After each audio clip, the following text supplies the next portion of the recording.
Ainsi furent achevés les cieux et la terre et toute leur armée. Dieu acheva au 7e jour son œuvre qu'il avait faite, et il se reposa au 7e jour de toute son œuvre qu'il avait faite.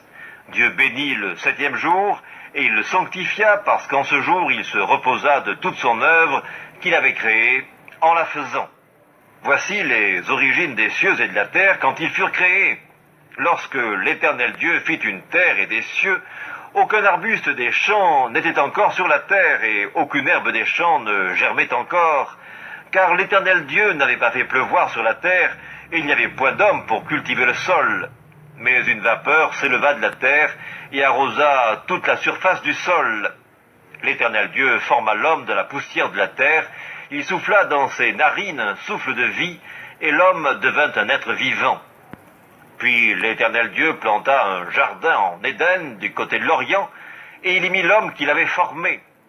L'Éternel Dieu fit pousser du sol des arbres de toute espèce, agréables à voir et bons à manger, et l'arbre de la vie au milieu du jardin, et l'arbre de la connaissance du bien et du mal. Un fleuve sortait d'Éden pour arroser le jardin, et de là il se divisait en 4 bras. Le nom du premier est Pichon, c'est celui qui entoure tout le pays de Havila, où se trouve l'or. L'or de ce pays est pur, on y trouve aussi le bdellium et la pierre d'onyx. Le nom du second fleuve est Gihon, c'est celui qui entoure tout le pays de Cush. Le nom du troisième est Hiddekel, c'est celui qui coule à l'orient de l'Assyrie. Le 4e fleuve, c'est l'Euphrate.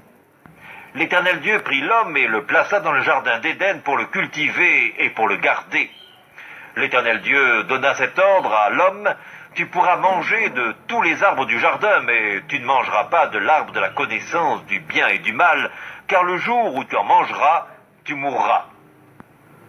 L'Éternel Dieu dit: il n'est pas bon que l'homme soit seul, je lui ferai une aide semblable à lui.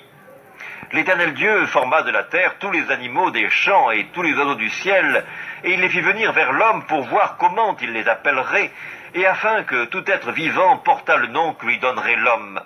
Et l'homme donna des noms à tout le bétail, aux oiseaux du ciel et à tous les animaux des champs. Mais pour l'homme, il ne trouva point d'aide semblable à lui. Alors l'Éternel Dieu fit tomber un profond sommeil sur l'homme qui s'endormit. Il prit une de ses côtes et referma la chair à sa place. L'Éternel Dieu forma une femme de la côte qu'il avait prise de l'homme, et il l'amena vers l'homme. Et l'homme dit: voici cette fois celle qui est os de mes os et chair de ma chair. On l'appellera femme, parce qu'elle a été prise de l'homme. C'est pourquoi l'homme quittera son père et sa mère, et s'attachera à sa femme, et ils deviendront une seule chair. L'homme et sa femme étaient tous deux nus, et ils n'en avaient point honte.